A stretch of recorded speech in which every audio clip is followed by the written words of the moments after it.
I always say, I'm like, look, life is going to show you like the path that you're supposed to be on, whether you choose to walk it or whether it hits you in the face. Like you're gonna get there, if, Yeah. and that's both something to trust in, and something to be kind of scared of. So I'm so glad that you like made that position or made that decision to say, okay, I'm going to focus on what I want and what my gut says, because I did not listen to my gut. So when I was applying for those jobs and everybody was saying no, I sort of like I acted out of desperation. I was like, okay, I need a job. So I started applying for chemistry jobs, which was like my second option. I was like, okay, if I can't find a job with anything else, like I can get a job in chemistry. That's how I got the job as a research and development chemist. Again, ooh, Alex, sounds very cool. It was very cool for somebody else. So I got that job, got a salary, got a nice apartment in Columbia, like right next to my work, like apartment complex, new paint, the whole like young professional scene. Like I got the clothes from Loft, my apartment was cute and I had a plant in it from Target. I had a cushy job, I had a little cubicle. Like I was like, okay, great, like we're doing it all right. And when anybody would ask, like my parents or my grandparents, hey, like what's Sarah doing after graduation? Oh, she's going to work as a research and development chemist at a pharmaceutical company. Oh my gosh, that's so cool. She's so smart. You must be so proud. So once again, I had people affirming where I was, very kind, but that kept me on that path. Well, to kind of wrap that story, that was 6 months of the darkest of my life that I've ever been in. Not to the fault of the pharmaceutical company, but because that was not where I was meant to be.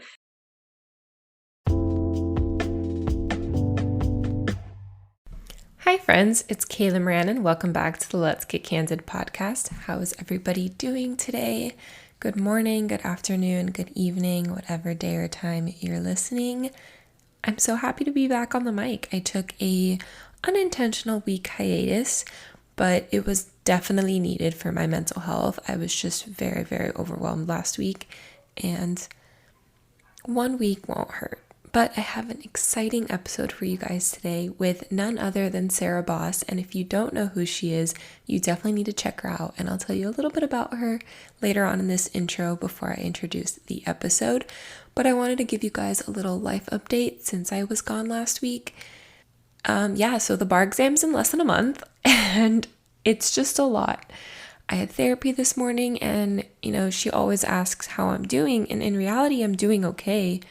Nothing is going wrong in my life right now. I'm just very overwhelmed because it's a lot of material that I have to process. And there's distinctions and they're sometimes super tiny and it's just a lot of information.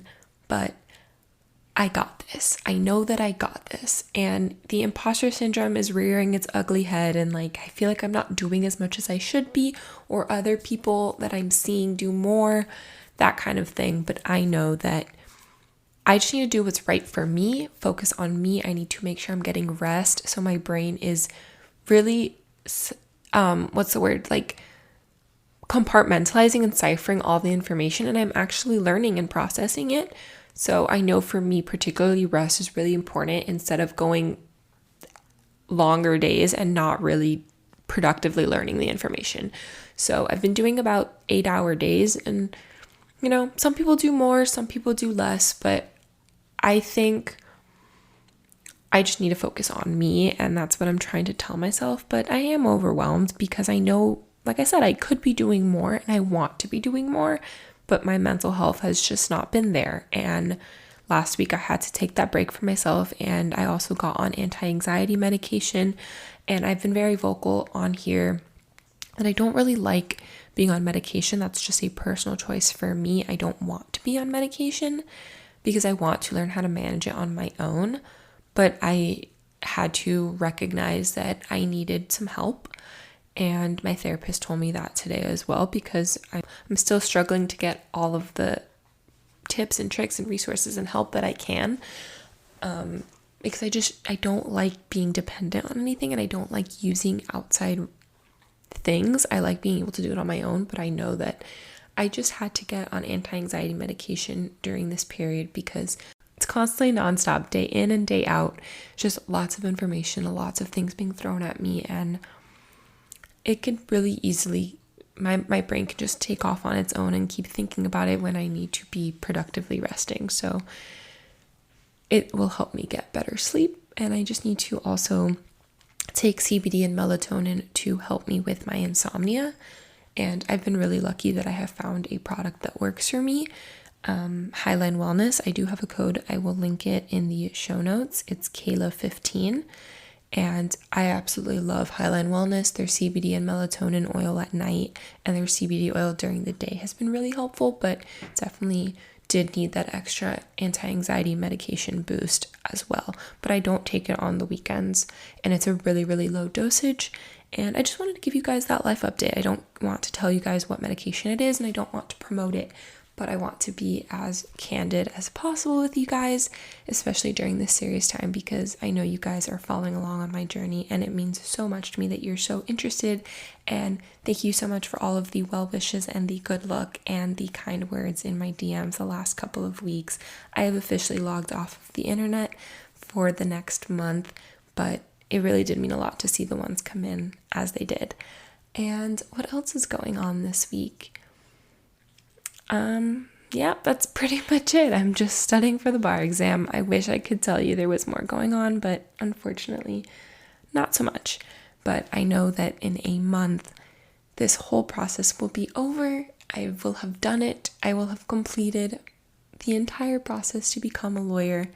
And I'm going on my trip. I'm going on a trip to Europe for 3 weeks. And that is truly, at this point, what is getting me through. And I can't wait to be in Europe, and I can't wait to bring you guys all along with me. And I will be doing my intros live from Europe on my phone, so keep that in mind for the future, but it'll be really fun to give you guys live updates of my travels and what's going on. Having been going to FIU Law Library has been truly, truly important for me and helpful for me in studying, just to not feel like I'm alone and I'm so isolated from the world, and also seeing other people going through the process with me, and we're giving each other encouragement, or we're making each other take breaks. That has been really nice. So I'm glad I made that decision to start going to the FIU Law Library. It's been a couple of weeks now that I've been doing that, and it's been really nice. And I did a practice test of day 2 of the exam. For those of you who don't know, the bar exam is in Florida, at least it's 2 days. The first day is Florida specific, and the second day is the multi-state exam, which everyone in the country but Louisiana takes, because Louisiana is a civil law country, whereas the rest of the country is common law. And I don't know if you guys care to know that, but fun fact. So I did a practice test of the multi-state exam, and I am right in the range of where I need to be going into the exam at this point in the exam. But then, since I've now been learning the Florida materials for day 1, I'm not scoring so well on the day 2 materials that I'm doing. I haven't done a whole practice test again. I'm just doing practice questions, but so that's a little concerning. But I know that after this weekend that I take a couple of days, or not a couple of days, a day and a half off to really reset, I will jump back in with more excitement and energy to just crank it out and get this exam done. So I wanted to give you guys that little update as well on how substantively the bar prep process is going. But yeah, I can't believe that it's basically July and that this is almost here. It feels like it's so far away, but in reality it's not. And that's a little bit of a concerning thought at this point in the process. But, you know, it'll all be worth it. And my diploma's coming in the mail. My diploma should be here sometime next week. And I won't post it on Instagram right when I get it, but I'm really excited to get my diploma. It still hasn't really hit me that I graduated from law school, and sometimes I have to pinch myself that I did and that I deserve to be in the position that I am. And I know people post that on Instagram, that every opportunity that you have right now is for a reason, and you deserve the opportunities that are given to you. And I know that that's true, and I know that I put in a lot of work in law school, and I deserve to be here. And it's a privilege to be going through this bar prep process. It truly, truly is. But sometimes it just doesn't feel like I deserve it. So I'm hoping getting that diploma in the mail will it'll sink in that I deserve it, because sometimes I have to remind myself of that, and remind myself that I made this sacrifice and I invested this in myself, and it'll all be worth it. But speaking of investing in yourself and it'll all be worth it, this week's guest is Sarah Baus, she went viral on TikTok, you guys, like viral out of nowhere a couple of weeks ago. I think it was like a month and a half ago already. And she has blown up with her her home videos and detergent, making like organic, clean, natural detergent is what made her go viral. And she's kind of stuck with that. And she also has her own podcast, Attainable Podcast, which I was a guest on a couple of months ago. I'll link it in the show notes for you guys. And she runs her own business, and she also just recently started a job with a media company. And she actually went to college for something completely different. And she talks all about realizing that what she went to college for and what she wants to do with her life don't have to be the same thing. And that it's okay to walk away from a degree and from a career that wasn't serving her, and how important that is to know that that's an option for you, and that just because you went to college doesn't mean everything. Going to college is not everything, although it is important for some careers and some people, but it's not for everyone, and it's okay if it's not for you. It's also okay if what you get your degree in isn't what you end up doing afterwards. And we talk all about that, and it's such a beautiful, heartwarming, special conversation. I'm really, really glad that Sarah and I got to have this conversation, especially before she blew up on TikTok, because if I talked to her now, so much would be different. But I do want to do a part 2 in the future, and we can talk all about how she went viral and tips for maintaining success and consistency after you go viral, because it's not just about going viral, it's about maintaining it and creating a community for your audience and providing them value. So we would definitely have to have a part 2, and I hope to do so later this year. But for now, I'm really excited for this conversation about career and reflection on personal goals and yourself and what you want out of life. And it's truly an incredible conversation, and it's so important also for people at our age group, in our early to mid 20s, that we're just figuring out our lives. And even for me, and I think I say it in this episode, I went to law school, and I'm going through the process of getting my license, and I'm going to be practicing law for the foreseeable future, but I don't know if that's going to be forever. I don't know if I want to do that for the rest of my life. But having the opportunity to go to law school and get this degree, get this license, will give me opportunities. And I think that's a better mindset to look at it than it's just something to have in your back pocket. It's a good safety net, but it doesn't mean you have to do what you went to school for. I don't have to be just a lawyer. I can do so much more with my law degree and so much more with my life. And having a law degree will only help me. Having my license will only help me. And I think it's a really good mindset shift that we can all benefit from in this day and age, and especially this time in our lives. If you are in your mid to early 20s, even early 30s and mid 30s, I think any young adult figuring out their life can benefit from this conversation. So I'm really, really excited to share this with you.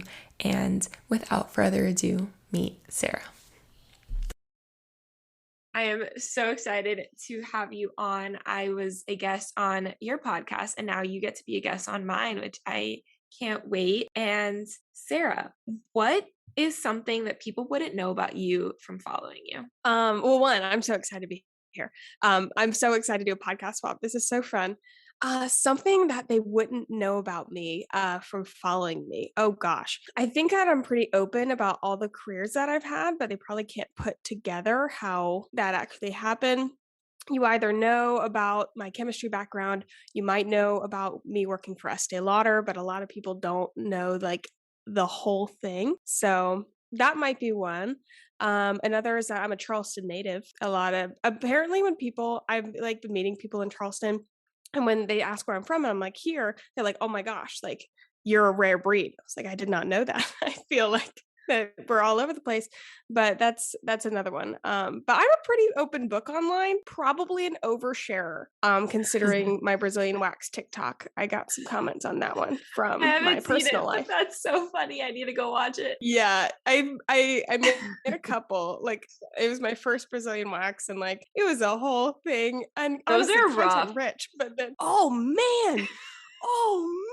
Now I'm getting my third one tomorrow, so like I wasn't scared away. And I found out the second time, I was like, oh, this is nothing like the first time. But I honestly was not adequately prepared for the first time.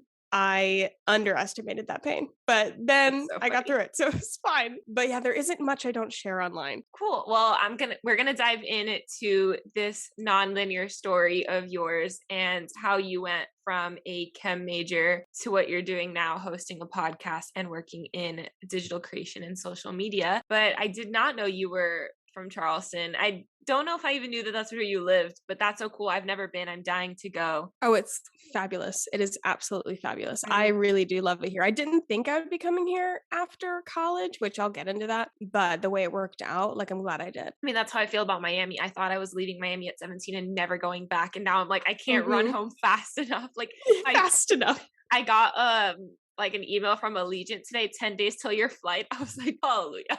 Like I can't. Oh, the Allegiant flights out of Florida, in and out of Florida, are my. I like, hate I love Allegiant. them. I hate Allegiant so much. They're but like they're the worst.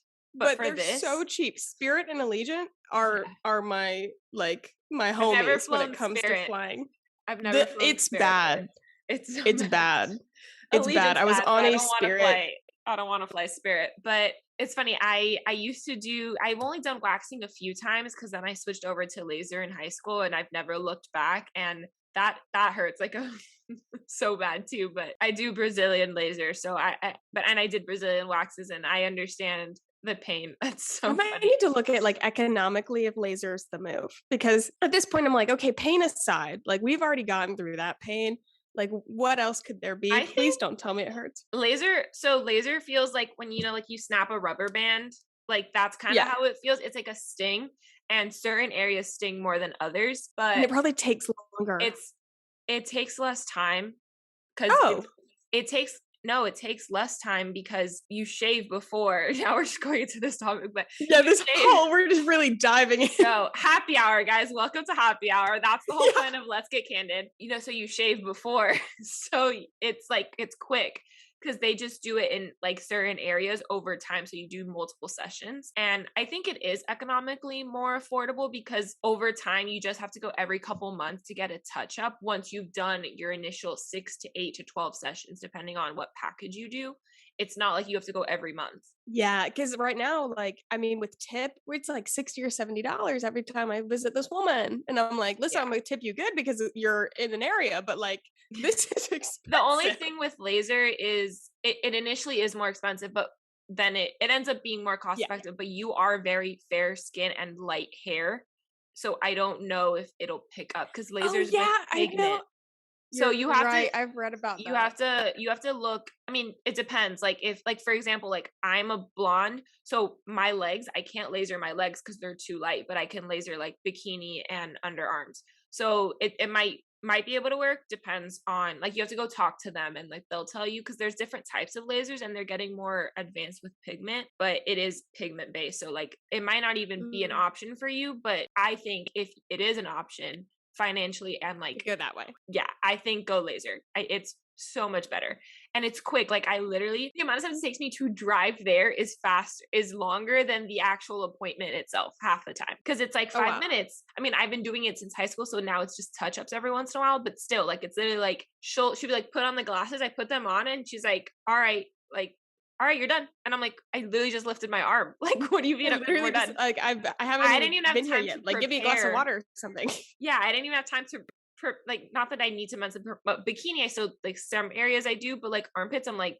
all right, let's go. And she's like, you're done. Let's go. Like, I'll see. Like, make your next appointment. I'm like, wait, already? Is it like totally smooth? Yeah. See, that's the thing. Like with like Brazilian, before it took me years to actually like go get a Brazilian. We're really diving into this subject, but I was like, there's no way. Like, I did not expect how smooth things were going to be after that being somebody who has shaved for a very, very long time. And I was like, what have I been doing? What have I Yeah. been doing? This is a whole new world. It's a whole new me, a whole new feeling that I did not think was possible. So that's what I've always been wondering, like with laser, like, is it as Yeah. smooth as like fresh off the Well, table? so it'll never be as smooth as a wax, but it definitely is smooth. And like you only have to shave, like I only shave my armpits now like once a month. Like I don't need to because it's very little bit and it's so fine that you can't even tell. So unless I'm like, if I'm like wearing like a short sleeve, like my arms are out, then yes. But like most of the time I won't. Like we're really diving into this. Sorry guys. Yeah.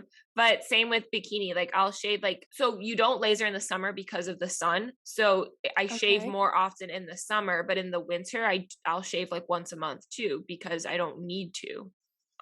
In reality. Interesting. So yeah. Well, anyway, so we could talk a lot about Enough this, about that. but maybe one day I'll have an esthetician on to talk all about laser versus waxing. Because I actually think that's a really interesting topic, and I think there's Oh, a lot girl, of. bring me on because I got so many questions. I We will. can just like tag team and I will Yeah, ask all the questions. that would be fun. I think I actually know a couple people, but yeah. So I want to dive into your story because it's quite an interesting journey how you went from chem to what you're doing now. So for those who don't know you, introduce yourself. Tell us a little bit about who you are and why you were a chemistry major. Yeah. So to give everybody listening who doesn't know me, like kind of a perspective, I'm a content creator, social media manager. I've got several clients. A lot of times I like to explain what that means because that can be very vague. What that means is I have clients and I create content for them, trying to move into being a UCG, US, no, user UGC. I never get that right. UGC content creator. Anything that involves content, that's kind of where I'm at. I do freelance work, so I do work for myself. I own my own business, and it's all under the umbrella of Sunday Creative Studios, which is my what I name my business. Even though at the moment it's just me and like one assistant, but that's what I do now. I also have a podcast called Attainable Podcast. That's where I overshare the most, and I live in Charleston, South Carolina, with my fiance Joseph. That's the little synopsis of where I am now.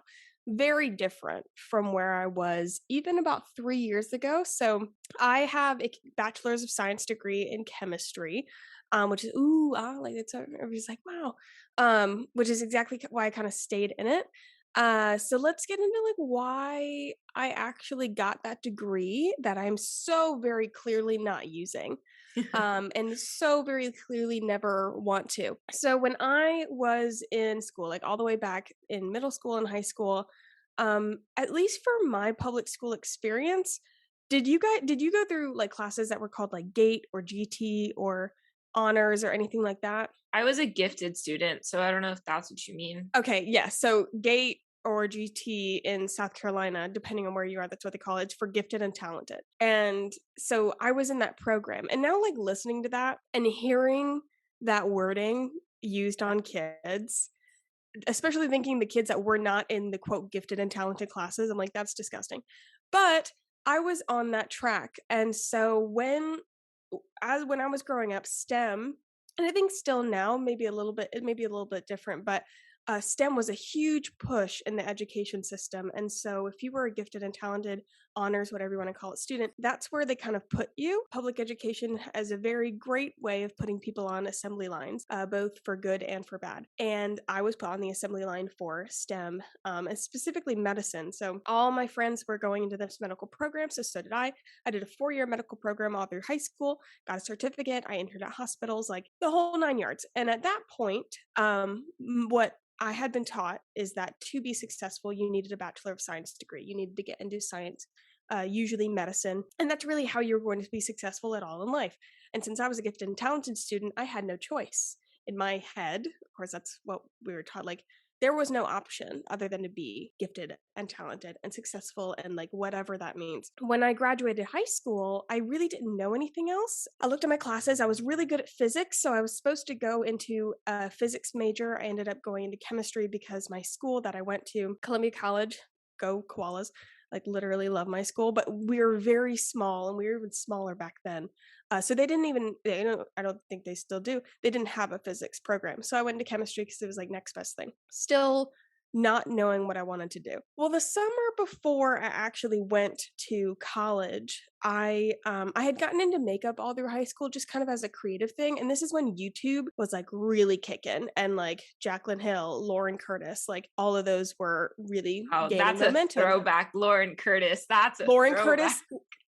Oh, it is a throwback. Lauren Curtis, it's like my gateway drug. Lauren Curtis was my gateway YouTube. Or, like she's who started it all. So I will I keep like hearing Bethany Moda, but like that, oh my God, but Bethany like Moda. I never watched her because she, like, I was older by the time, like, I Yeah, was like, she was a little bit young for me. yeah. So I watched Jaclyn Hill and Sona Gasparian and Desi Perkins, like that generation. Desi Perkins. Oh gosh. Oh, and there was another one. I can't remember her name right now. But yes, so these like gateway YouTubers, these makeup YouTubers who totally like I feel like changed everything for our whole generation. And so when I watched these tutorials and I really got into makeup, I started figuring out like there was like careers in makeup. And so the summer before I left for college, now granted, understand like I've graduated. My parents are like, woohoo, she's amazing. And then I was in the top 10% of my class, and she's heading to college and she's getting a science degree and she's doing great and blah, blah, blah. So everybody around me is like, she's doing amazing and, whatever. And then I went to my parents and I was like, hey, parents, I really love makeup. So I think I want to get a business degree. And God love my parents. Okay. I love them so much. And I totally understand where they were coming from. And I'm not even sure that I would change their decision at this point. But they were like, hey, kid, so all the way up to now, you wanted to be an interventional radiologist, and you've been on this whole like medical track for like a kind of a long time. And this is a really spur of the moment decision. And maybe let's not. What if we just didn't? And I was like, upset. But their point was there's like, okay, you can do like business with a chemistry degree, but you can't do chemistry with a business degree. And so like they're like, if you change your mind later or change your mind back, like you want to do something with chemistry, like you can't go back. And I was like, that's logical. That makes sense. Here's a problem. I held on to that saying all 4 years. I was like, you can't do chemistry with a business degree, but you can do business with a chemistry. Like I kept going. And I don't know if I was waiting for myself to change my mind or like what, but all my friends, if you talk to anybody who's in the senior class, because we were that small, if I should have been in chemistry, like they all knew I shouldn't be there. I was good at it, but just because you're good at something does not mean you need to do it. Oh my God, yes. And I learned that the hard way. I also, later kind of looking back, the reason I stayed in that major was because everybody else was saying how cool it was, how great it was. When I was in the gifted and talented classes, like from a young age, I had adults saying, you're gifted, you're talented, you're honors, you're going to be great, you're successful, this is what you're doing, this is awesome. So when everybody, like when I talk to anybody and they were like, oh, what do you do? And I'm like, oh, I'm a chemistry major. They're like, oh my gosh, that's so cool. You must be so smart. And I'm thinking, okay, if everybody's saying I'm so cool and I'm so smart, I must be cool and smart and I must be on the right track because somebody else said I was. Not great logic. This is literally like every time I tell someone that I'm a law student, like, oh my God, that's so cool. What kind of law do you want to do? And like, it was the same thing growing up. Like I was gifted. I was, did really well in school. I had really good grades on my reading stuff. Math was a whole nother story, but like my readings was good. I loved history. My dad the other day was like, you like amaze you with how much knowledge you have about random like things. Like that's so cool. Like I was told that too. You're gifted, you're smart, you're all these things, you're so talented, you're going to do whatever you want in the world. And then I said I wanted to do law, and they're like, all right, you're going to be a lawyer, you're going to do this, you're going to do that. And like, oh my God, you're going to be a lawyer. What do you want to do with your law degree? I'm like, what about what I want? Like, yeah, I'm good at it, but like, I mean, I'm not gonna say I'm good at law school because I'm definitely not, but like, I'm good at school, but like, I don't like it. I don't want to do this. So I think that's so important that, that was a similar situation for you, a similar path. And I think gifted kids, we get told we are so amazing that when we fail for the first time, when we get to higher education, a lot of times that secondary degree, not even your bachelor's, like we really struggle. And I see that a lot with law school. They literally tell us the first day of school, like you were all the top whatever percent of your high school class and the top whatever of your college class. Like you're all really, really smart. But here we're going to grade you on a curve and some of you are going to be at the bottom. And the bottom means a 2.5, 2.6, 2.7. It's not even like it's that bad. You're a C plus, but you're at the bottom and you're not smart Yeah. anymore. And like everyone freaks out. And it's like, Oh, it's a complete identity like it's, crisis. yeah, no, And the people who, yeah. oh, I can rant about that for so long. Yeah, no. I have a special place in my heart. And of course, anybody listening who is like, boohoo, like, oh, you were called smart, like, absolutely. That's totally valid. You know, like I lived a privileged life. And just as I was put on a track for success, there were kids that I know that were put on a track for not success. And thank God for the teacher. My mom's a teacher. So I have a huge, I have this Yeah, no, we perspective, can and talk I about also that have, too. The education pipeline to prisons. oh, And it's it's ridiculous. But awful. mhm. Yeah, and so I totally get if people are like, "Oh, no, you were, like, smart, you're put it," like, I totally understand that, but I do have a soft spot in my heart for those, like, especially, like, the oldest kids in the family, because that's a whole 'nother thing. Those who were put on this, like, some STEM track, those who were in the honors classes, those who were in the AP classes, those who were in the top, whatever percent, those who had parents that push them and drive them absolutely out of love, but then all of this accumulated from a good place, but resulted in a fear of failure, a We burn out. huge We burn identity out so problem, fast. burnout. Like, I'm like, we're the ones who are keeping the therapist industry going. Like, good God, we are funding it. So you're welcome to BetterHelp. Anyway, but yeah, that's just kind of like, it's how my whole life was. And so when I was back, like, in college, like, that's why I stayed.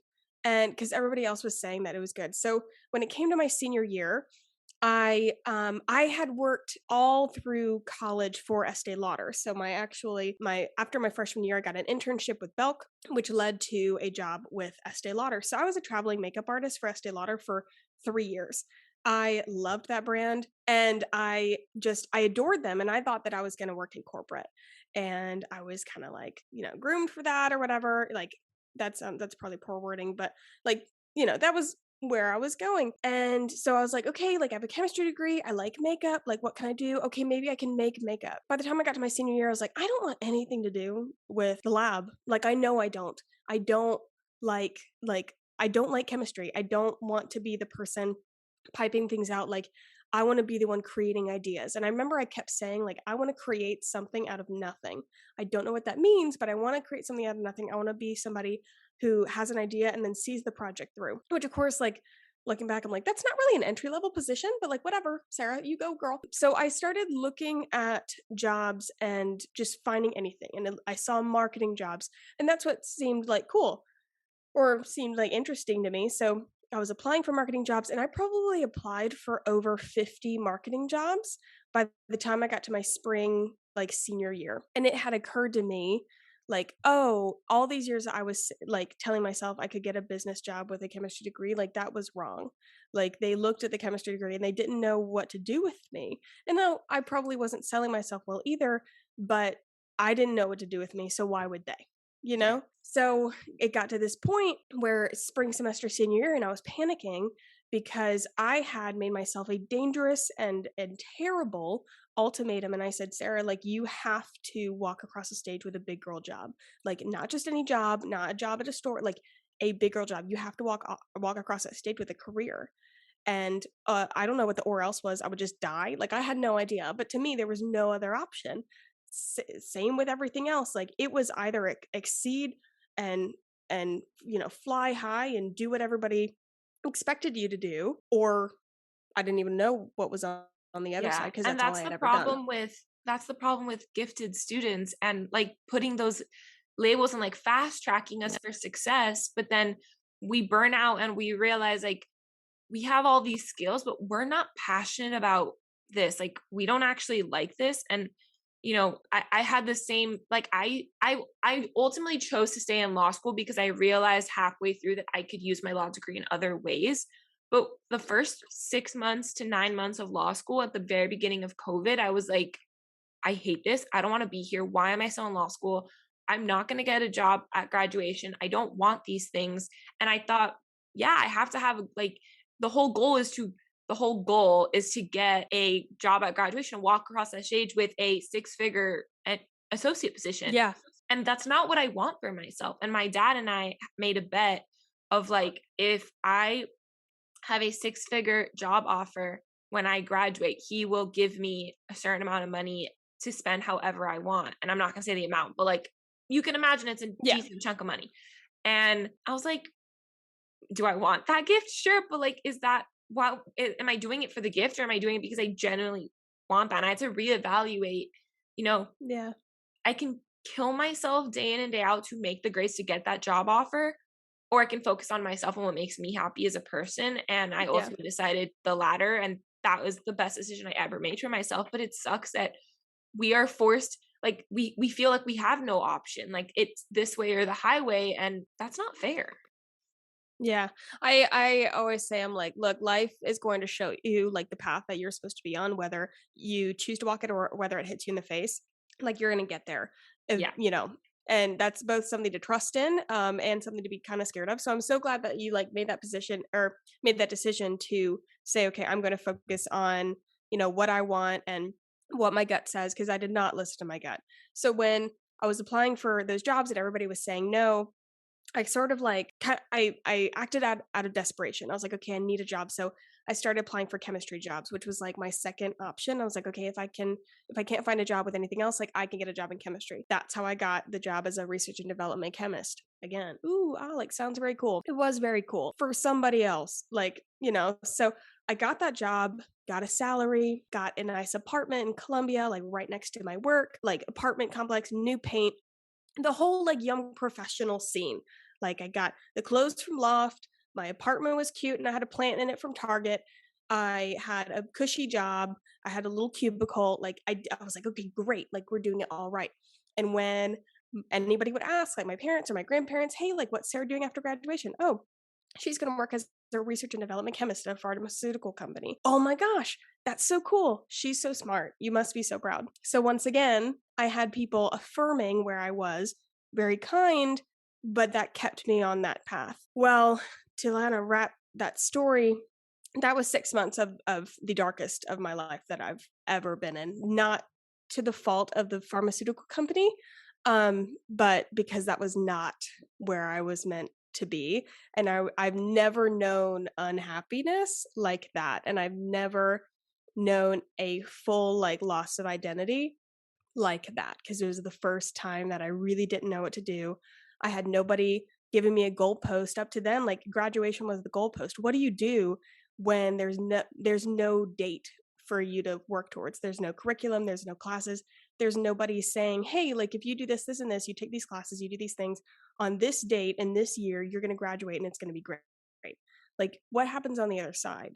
So I had to completely reevaluate, how do I measure success? Like, what do I want to do? And I had my first anxiety attack, which I don't say lightly because I had never experienced that before. And I've seen other friends experience that. And that was the first time that that kind of came out for me.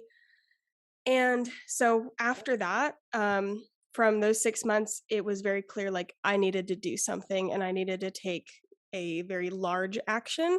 And it was really stay at the job or leave. At this point, I had an apartment that I could not afford without that salary. I had this whole life plan that was now in the toilet. And I kind of just said, okay, we're going to just scrap the whole thing. We're going to light this on fire and we're going to figure it out later. So quit my job. I found somebody to take over my apartment. Thank God, because it would have cost me about $3,000 to get out of that lease. So she took over the apartment and I moved back home. I had no job, no money, no plan.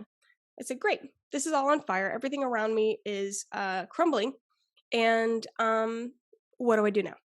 Went I back think home. there's so much. I want to pause you right there before we go into the next chapter, but you were saying like the goalpost is graduation, like what happens now, and that was the darkest time in your life when no one was telling you what to do and you got to decide, but you weren't happy in this ivory tower that Yeah. you had put yourself in and everyone was giving you praise for, but like all you wanted to do was get out. And that's how I feel about law school, even though I haven't reached that goalpost myself yet, but I'm so close to it.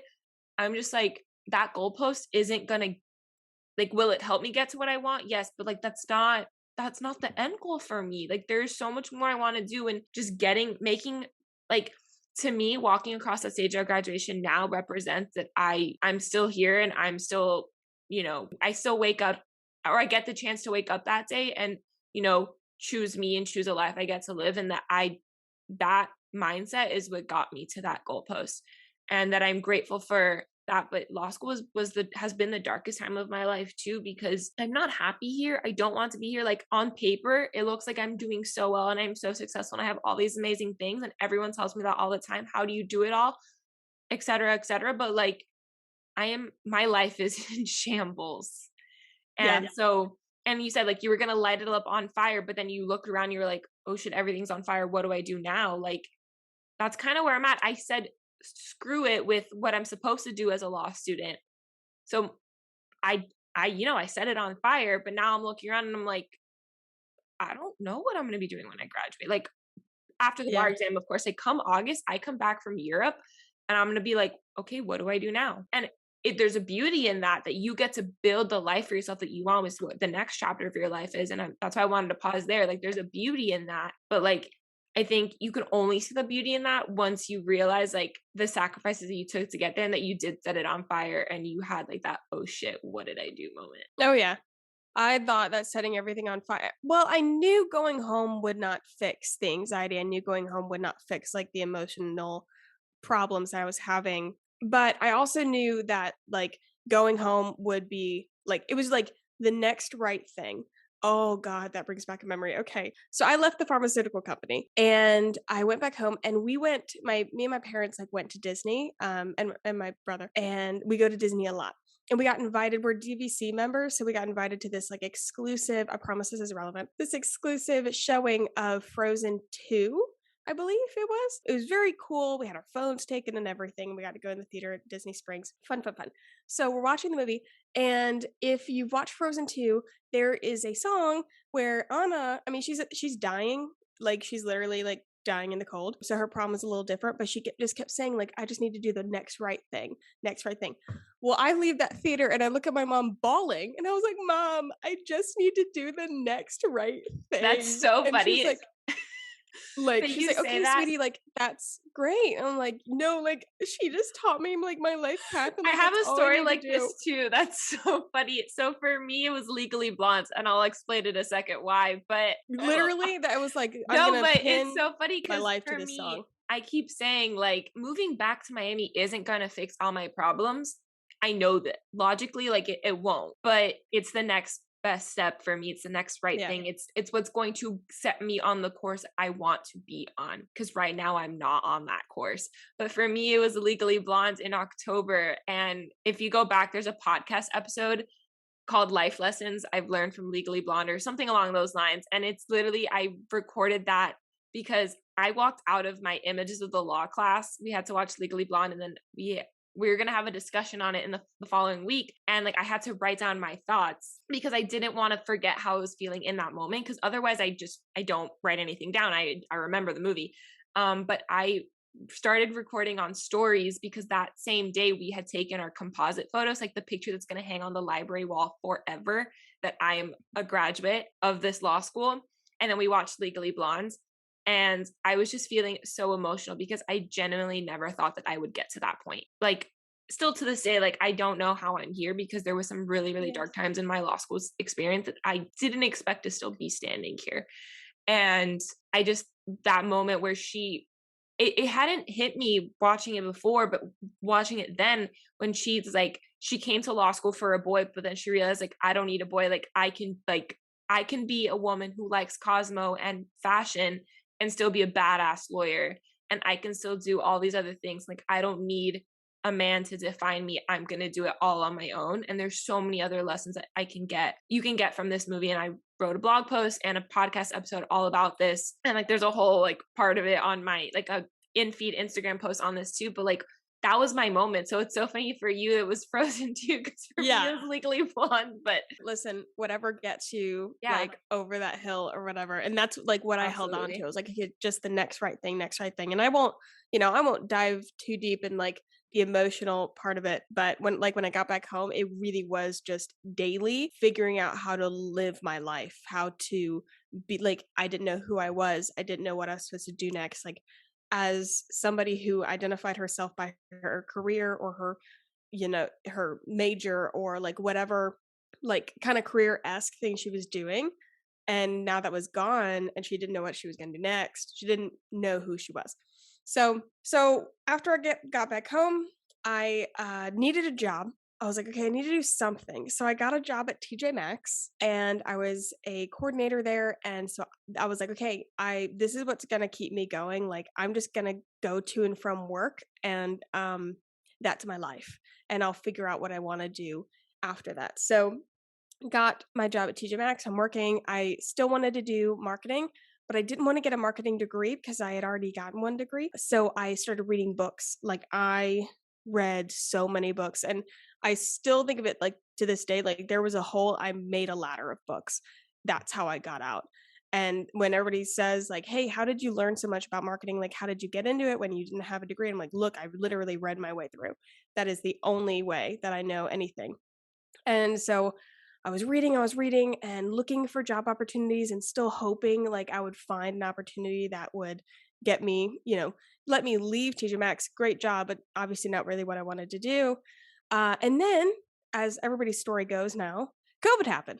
And so we shut down. And right before shutdown, I had connected with a guy on a Facebook group who it was like a freelancing Facebook group, and I didn't know what freelancing was. So I just messaged him. I said, hey, like he had been commenting on other people's posts, like answering questions. So I messaged him. I was like, hey, you seem to know what you're doing. Would you mind getting on like a 15-minute call with me and just letting me ask you questions? So glad he did. His name was Mike King, and I'm forever grateful for him. He got on a call and he was like, he gave me all the answers he could. And he was like, hey, you know what? This lady would be able to help you a little bit better. Introduced me to somebody named Lisa Coombs. And Lisa is how I'm here today. She kind of took me under her wing and said, hey, I'll pay you $25 an hour to help me post on social media and launch this new business that I'm wanting to do. And I said, $25 an hour? I'm rich. Yeah, I'll do that. So I was doing that while at TJ Maxx. And then right before we shut down. So I just kind of went to Lisa and I was like, hey, we're furloughed. I don't have anything to do until I don't know when we're going back. Like, I can take on some more stuff, like do a few more hours. She said, great. Well, we were furloughed for a long time. I don't remember exactly how long, but it was like, No, my aunt like works at 4 TJ weeks. Maxx, so I remember that it was a while. It was a while. And so those weeks, I just kept working for Lisa and I kept doing things and learning things. And so by the time TJ Maxx called me back and said, hey, like it's time to come back to work, I was making more money than I was at TJ Maxx. Now it's TJ Maxx. As a store person, that's not very hard. Like it's a good salary, but it's not great. So I was like, I kind of looked at everything else and I remember I cried to my friend because I didn't want to be a quitter. I didn't want to like quit my job. I had these people that were counting on me and I was like, I just quit one job. I can't quit another one. At this point, I was only there for like 4 months and I was like, I don't want to be a quitter. And Lauren is the friend I was talking to and she was like, Sarah, this is an opportunity you've wanted forever. You've talked about working for yourself. You've talked about doing marketing things for years. And this is, why are you crying? Like, this is exactly what you wanted. And I was like, oh, okay, wipe the tears. We're like, we're cool. It's good. So kind of took the risk and I started freelancing. Now, lucky for me, the business that Lisa was building, that she now does very well at, was to be a freelance coach. So she was building courses and coaching programs to teach other people how to build freelance businesses. So then I was behind the scenes learning everything. She said, hey, can you figure out Kajabi? I learned Kajabi. Hey, can you figure out how to build a course? I built a course. Hey, can you figure out social media strategy? Figure out social media strategy. Like I would just do anything while also absorbing all of her lessons on how to build a business for myself. And so I did that. I worked with her all the way, oh gosh, maybe a year ago. Now I'm not sure, where like we just kind of parted ways and she showed me how to get my own clients. So within a couple months of leaving TJ Maxx, I had my own clients and the ball just kind of kept rolling. But that's so incredible. Just like two things like really important to know. Networking, like Yes. it's all who you know, and putting yourself out there and being willing to ask for help or say, I don't know how to do this. Can anyone help me? Or, hey, I see that you do this. I would love to learn how you do this. Can I hop on a call with you? That is invaluable. So props to you, because that guy, Mike, getting you the connection to Lisa and her getting you the connections to led you to where you are now. It all starts with being open to, hey, I need help. So networking and willing to take a risk on yourself. And, Yeah. you don't want to quit. You don't want to, you're afraid of what people might say, or this like vision that you had for your life. And it, again, you put all your eggs in one basket and it doesn't work out. But like, that's the beauty of taking a risk, and they're not always going to pay off, but you learn from every single one. And I think that's so beautiful that in this case, it did work out. But if it hadn't, you would have learned and been able to pivot onto the next thing. But you took a risk in it, and the reward was really great. So I think that's super important to know. But yeah, networking. Thank you. Yeah. Oh my gosh, networking for sure. And risks like don't get easier. I wish they did. And I guess they get a little easier each time, especially if you take time to turn around and like remember the decisions you made and be like, "Oh gosh, like I got myself here." That's where confidence comes from, is proving yourself right. Like it's making promises to yourself and then keeping them. 100%. And I was like, I okay, like I got us here. And there have been plenty of, hills, plenty of valleys. Like I have been in some low points since then. And I still like, you kind of have to learn how to trust yourself and how to look back at everything that you've done and take that as proof that you can keep going. You can do it again. You have to bet on yourself. Absolutely. You have to bet on yourself. And if you have to know, like, even it's not that, oh, like, don't worry, you'll be okay, you'll get it right. It's not that, because you're not going to get it right every time. It's literally impossible. What it is knowing that even if you don't, you'll figure it out anyway. Like you will, look at your situation, you'll get out of it. Somehow you'll get out of it. If it's meant to be, it'll be. Everything always works out the way it's meant to. And also the beauty of having worked behind the scenes, building this business, getting your feet wet, actually doing the work, hands-on learning is sometimes like, you have a degree, you don't use it. 90% of people don't use the degree that they went to school for. They learn everything on the job by figuring it out and getting their feet, their hands dirty, their feet wet, like whatever analogy you want to use, like just by doing it. And not being afraid to take that risk and betting on yourself, and just knowing that if it's meant to be, it'll work out. Like neither of us would be where we are today if that we didn't believe that. Yeah. Oh, 100%. And in those moments where I have had to make a decision and I've had to like look at the risk, I don't know if this works for everybody, but like I look at the worst case scenario.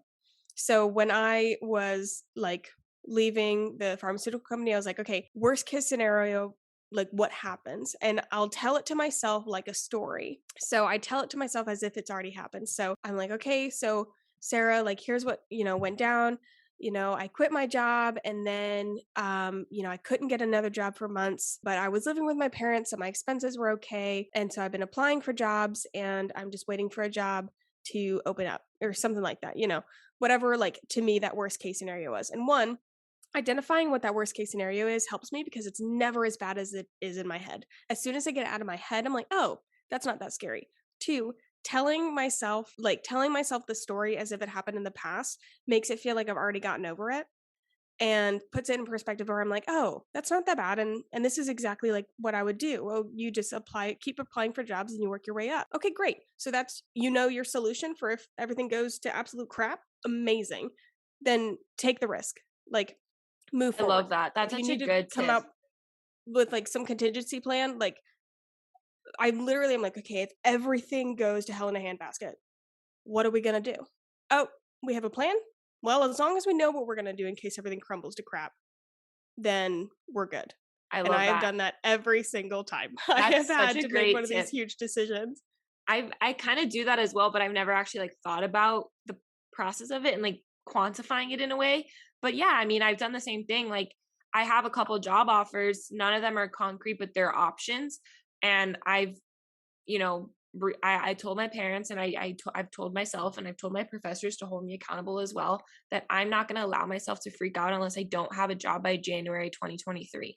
That gives me about 7 months after graduation to figure it out, which is standard. Most people don't know what they're doing until 9 months after graduation.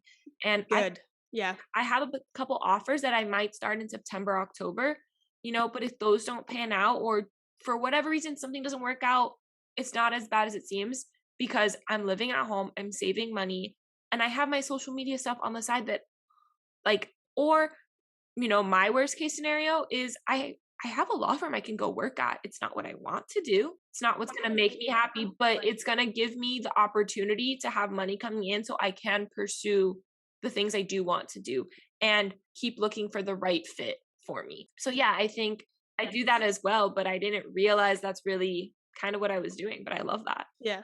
This experience has completely redefined what a job looks like for me. I've had to have these conversations with Joseph. We bought a house last March. We now have bills. We're adults. This is a whole thing. So we've had to say, there has been times where I was like, things aren't going so hot. When you work for yourself, yes, there are so many great things about it, but don't underestimate the fear and the insecurity of not being able to rely on a paycheck. That is a privilege that I now understand. But we've had to say I'm like, okay, what happens? What happens if everything crumbles? I'm like, oh, I just go get a job. And it's never as bad as you seem. It's never as bad. And I'm like, okay, naming the jobs. I'm like, I could be a bartender. Why not? Why not be a bartender? That is a perfectly great job. You make a lot. You determine your own hours. It's fun. I like talking to people. I'm like, that's the thing. I could go get a marketing job if I wanted to. But before in college, I would have looked at a bartending job and been like, oh my gosh, that's something for on your way up, or that's when you hit rock bottom or something. That's so dumb. So dumb. I'm like, no.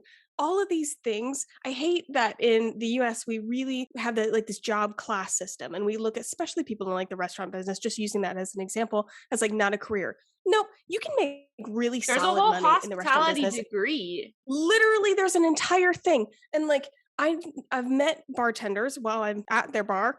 And there's some that, they're bartenders for a couple months, save up enough money, and then they go travel, and then they come back. And that's their life. That seems like a really great life to me. That seems like a life hack to me. I'm like, there's no such thing as a low class job, or as something's too good. There's nothing too good for me. And if it's a job, someone's got to do it. Someone's got to do it. Someone's got to do it. Someone loves it. Yeah. If it's paying your bills, go get that bag, honestly, whatever it is. So yeah, that's a whole other tangent itself. But, I've had to see, look at these situations and say, okay, what am I going to do if everything goes to crap? Because I lit something on fire once, I might have to light things on fire again. And you probably will, but it will never be as bad as you think, because you've done it once and you survived that, so you're gonna survive again. And I mean, it's never as bad. We're all gonna light something on fire in a few years when we all start having families of our own, and we're like, oh fuck, what did we do now? But it'll all work out the way that it's meant to, if that's what the path is for you. And I love what you said. Life is gonna show you the path you're meant to be on, whether it slaps you in the face. It will. It's all. I mean, my keeps being in my head. I wish I would have listened. There was a gut feeling that I had for 4 years that I didn't listen to, and then. The beauty is you did eventually listen, and look at where you got now. So we're all on our own timelines, and everything works out. But yeah, so you left working with Lisa. You had your own freelance clients. You're making enough money. You leave TJ Maxx. And when did the idea for Sunday Creative Studios come about? When did Attainable Podcast come about? Talk about, so this was about a year ago, year and a half ago. You're figuring out okay, I'm really good at this. I enjoy this. How can I help more people with what I've learned? Where you're at now, when did that chapter start? Yeah, I'm trying to think timeline wise. So I graduated in 2019, quit the pharmaceutical company in October. I was working of 2019. I was working at TJ Maxx in November, and then I left TJ Maxx in March when COVID, screwed everything up. And from March of 2020 is when I started working for myself. So that's my kind of general date. I started a Attainable podcast August 11th. I remember because it's my little brother's birthday, 2020. Yeah, I literally love my little brother so much, and but so much that I decided to bulldoze his birthday and launch my podcast on it. And now I only celebrate. I think me. I started my podcast on one of my best friend from middle school's birthday, September 26th or 27th. If it's the 27th, it's his birthday. If it's the 26th, it's the day before. But like, same, I bulldozed that. Yeah. So I launched my podcast in August from like the seeing the growth that I had made, wanting to talk about it. I was more active on social media now because I was working for myself and it was kind of part of my job. And honestly, well, my best friend was starting a podcast studio and offered to do my podcast launch for free. And then I kept her on as my producer after we finished the launch. I would not have this if it was not for her 100%. And so and she's what pushed me to keep it going throughout this entire time. And now it's like the love of my life. I love my podcast. So that happened in August. Sunday, Sunday Creative, which is it's SUN_DAE, just letting everybody know. That kind of that switch from okay, I'm a freelancer to okay, now I'm running a business happened actually last November, so November 2021, and that really came out of necessity. I had been like running, basically being whatever anybody needed to be and who would pay me. And which a lot of freelancers, most freelancers, I'd say, like go through a point where they're just doing anything for anybody. They're like, you got a check, I got whatever you need. I was saying yes to everybody. So I didn't have really a specialty or a niche that had identity issues with that's itself. So valuable in its own way too. Oh yeah. But that time, like 100%, like would not change any other way. You need to have a time where you're kind of just like a ground rat, just like doing everything. But then it got to a point where I was like, okay, I really want to focus on something. And I also need to bring this business like outside myself, because as a freelancer and everything, my LLC, it still is, was Sarah E. Baus LLC. And so everything was tied to my business down to the name, like it was tied to me. And so there's no escaping it. I had like, if I was working on my business, I didn't know the difference between working on the business and working on myself. So I was like, okay, you know what? We're just going to rename this. Like, once again, light everything on fire. We're going to completely redo this. And I'm going to put it under a different name, even though it's in theory, like it's just a name. Like I literally just put a different name up, but I was like, okay, great. I can work on this as its own entity. It's away from me. I can put myself in the position of business owner instead of freelancer. And I can redefine my services because we're like turning a new leaf. So that new name was just me like trying to mentally say, okay, like this is a different, like we're now doing something different. And that's when I said, okay, I only want to do social media. I only do want to do content creation. And that's kind of evolved in itself. But that's when that happened. I love that. No, I agree. One of my goals for the end of this year, early next year, is to create an LLC. And for my blog, everybody should have an LLC, in my opinion. 100%.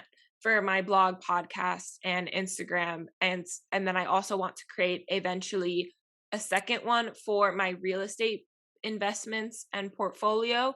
And then a third one for my consulting business, which it'll already be launched by the time this comes out, but I have yet to launch as of the date that we're recording, which is coming soon. So I'm really excited about that. Exciting. And so I think it'll probably be under Kayla Moran LLC initially, but eventually once it's its own, revenue stream and business in and of itself, it'll become its a third one.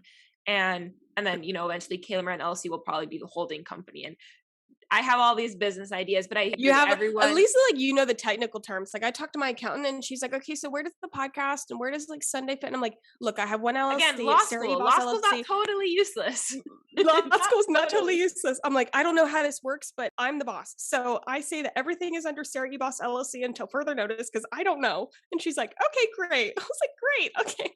No, and I think, yeah, absolutely. Everyone needs to have an LLC. And I think that's so important too, that working on yourself and on your business, they do need to be separate. So you know what to prioritize that day and at that point in time.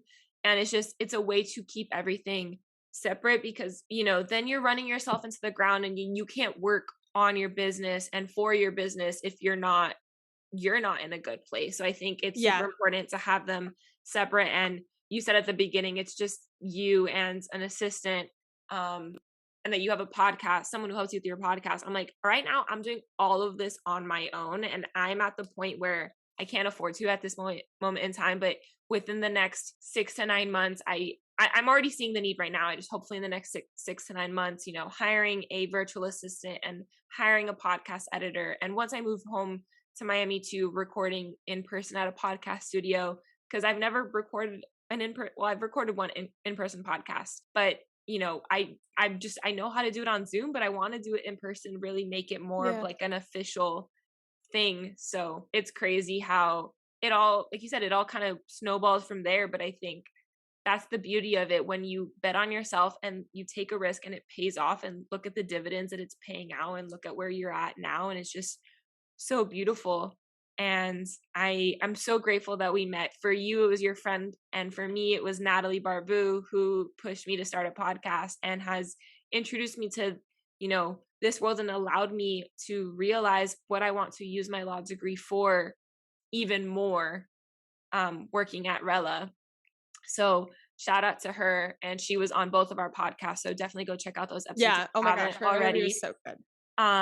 But I'm so glad that we met. And I love that you make it so attainable, no pun intended, to figure it out as you go, and realize that it's okay to not have it all figured out, and that it's going to work out the way that it's meant to. And you just have to, take a risk, because what you want is attainable. You just have to put in the work to get there. So I love that. And, you have some great, network connections, resources. If you could give anyone a piece of advice, if they were where we were at, our really dark place in our life, we don't know which way is up, but we know where we're at right now isn't where we want to be. What advice do you have for those people? Okay, I have two, to serve kind of two different purposes. So my first piece of advice is that there is no goalpost. I learned very hard that if life is a game, there's no winning. Winning is just staying in. The whole point of the game is just staying in the game. And that's on my darkest days, where I'm like, I don't know what I'm doing. Everything, I don't even know what's going wrong. I don't know what my next move is. I'm like, okay, the only thing I have to do is not give up. That is the only thing that keeps me in the game, not giving up. So if I'm still here, if I'm not giving up, if I'm not throwing in the towel, I'm winning, even if it doesn't feel like I'm winning. So that's one. I love that. There's no goalpost. And as soon as you can figure that out, as soon as you can figure out that the only thing that you need to do in life is to live life, that feels really good. It's a very good feeling. I love that so much. Number 2, practical advice, reach out to your people. Here's what you need to do. Number 1, you need to start a Google Doc in your Google Drive, and you're going to put at the top things that make me awesome, or things that I've done. I don't care what you put the title as, something. And that's where you're going to put in every compliment you get from an employer, every cool thing that you do when you volunteer at an animal shelter, when you do really well on some campaign for some school thing, everything that you do, you're going to put it in there. You're going to make this giant document, and that's going to help you a lot for resumes, and it's going to help you a ton in interviews. And then you're going to go to Facebook, and you're going to go to LinkedIn. And if you're in a place where you need a job or you need guidance or something, you're going to make a status. Literally, Facebook and LinkedIn are awesome. You'd be amazed. LinkedIn is my BFF. I love LinkedIn. Fantastic. Both of those, LinkedIn, your LinkedIn network, and then your mom's friends on Facebook, everybody will crowd around you just to make sure that you're successful. And just ask, hey, I'm looking for an opportunity here. Hey, I'm looking to learn more about this. Does anybody have a connection here? People will come out of the woodwork to help you. People love to help people. And that is something that has been proven to me time and time and time again. If you just make it clear how they can help. People can't read minds. But if you say, hey, this is exactly what I'm looking for, and that's something that you can do, that's something I do with my clients. That's how I make sure my clients can refer me. Hey, we've got open availability here for these type of clients, and this is exactly what we do. If you hear somebody say that they need A, B, and C, you think of me. When you talk to somebody, hey, I'm looking for opportunities here, here, and here. If you hear somebody saying that they work in this field, do you mind connecting me? That's all it is. Yeah. Just absolutely. ask, people will come to you. 100%. And shameless plug for myself. Like I said, my consulting services are out. If you need help with how to draft a LinkedIn post or how to build your LinkedIn or how to connect with people on LinkedIn one-on-one once you've already done the status and now people are reaching out to you, or you connect with someone who you want to reach out to, hit me up, book a clarity call with me, and I will help you get started on networking. And I know you can slide into Sarah's DMs and do the same there. LinkedIn is my BFF. I love networking so much. It's something I'm super passionate about. And I wouldn't be able to do this podcast if I didn't have a network and, have people like Sarah in my network who, and I do the same thing. Like whenever I'm talking to someone, whether it's an attorney that is doing something I want to do, or even like, for example, like they're an attorney in Miami and I don't want to do real estate law, although I probably will end up doing it because might as well, I'm home, but that's not where I want to end up. But they might know someone who does social media law because now a couple firms are starting to do it. Hey, I'm looking for jobs. Do you know anyone at these firms? Would you be interested in connecting us? And 9 times out of 10, they say, yes, I would love to. Here you go. Or I don't know anyone there, but if I hear anything back, I will keep you in mind. Or professors, if you're in school still, your professors, make friends with your professors. They are so, so helpful. And alumni, older classmates, your brother and sister's friends, your parents' friends, like you truly, like you said, like your mom's Facebook friends, like they will come running to try to help you. People love to help other people. Yeah. And you'll be surprised who are the people. You'll think like, oh, I don't know anybody. No, I promise you do. yeah. And if you really, really don't, come to us because we do, and we will gladly give you those resources. I've had friends come to me and be like, hey, I'm looking for this job, and I've connected them right away. You need something, you DM me, and I'm so there. Yeah, same. My LinkedIn is linked in the show notes. I'll link Sarah's and I'll link everything of Sarah's below. So yeah, plug yourself. Where can everyone find you? And I'll make sure to link it so they can reach out to us. Yes. Okay. You can find me on TikTok. That's like where I'm most active right now. So I'm going to plug that one first because I freaking love TikTok. So go over there, interact, whatever. Instagram, I'm definitely very active on scrolling there. I'm not as good at posting sometimes, but I'm always in my DMs for Instagram. LinkedIn, connect with me. Be happy to connect anybody with anybody. And of course, the podcast. Listen to Attainable Podcast every Monday at 6 a.m.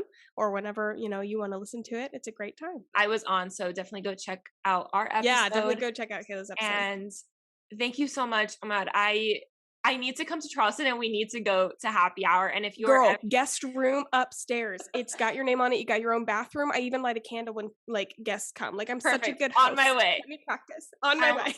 I'm on my way. And whenever you are in Miami, same. I don't have a guest room for you. We'll be sharing a bed, but open invitation to come visit me as well. And I'll light a candle for you too. You are the best. I love this conversation. I love you so much. And I can't wait to see what you do next and where Sunday Studios and everything else you're doing takes you, because it's so crazy how, not knowing which way is up and what you're doing with your life actually can lead you to what you're meant to do if you just are willing to take a moment, breathe, and just what do I want to be doing and make steps to make that happen. So I love your story, and it's just, I don't know, that I'm literally getting goosebumps as I'm saying this because it literally makes me so, so happy for you. And, we're recording this on March 1st. So today is the start of Women's History Month. And, I'm a big fan of celebrating your friends' wins, celebrating other women's wins, just because someone else is doing better than where you're at right now doesn't mean that your time won't come and you can still celebrate others. So I love getting to celebrate everything that you're doing because I freaking love it. Wasn't this conversation absolutely incredible? I'm so glad you guys are able to be here for conversations like this and that I'm able to provide them to you. It really does mean a lot to me, and I can't believe it's been 9 months of the podcast and I get to have these conversations. It's still a pinch me moment, no matter how many times I get to have these conversations, and it's even more meaningful to me when it's people my own age, my contemporaries, because it helps me feel like I'm not alone in the struggles that I go through in my thought process and deciding if this is really what I want to be doing, if this is really what I'm meant for. It feels good to know that other people are having the same conversations with themselves and making those decisions for them, that I have friends that I can talk to about these decisions. And I hope that if you don't feel that you have people in your personal life that you can have these conversations with, that you can reach out to me or any of the people that I have the conversations with, because I know we're all here to help you and we want to help you guys make the best decisions for you, but just know only you can really be the one to make that decision. And I'm just going to give you the tools to do so. So thank you guys so much for listening. I hope you enjoyed this episode. If you liked it, please leave a rating and review. Please subscribe and follow along to the show. Share it with a friend. Screenshot. Tag us when you're listening on stories. Just give us some love. It really does mean a lot to me. And I am seeing all the notifications come in. I'm just not responding to you guys. But it means a lot. And I give you a big hug from here. And I am off to go. I was going to do some more practice questions, but I'm honestly going to just call it a night and relax so I can get up early and do it all again tomorrow. But thank you guys so much for listening. It really does mean a lot, and I will talk to you all next week.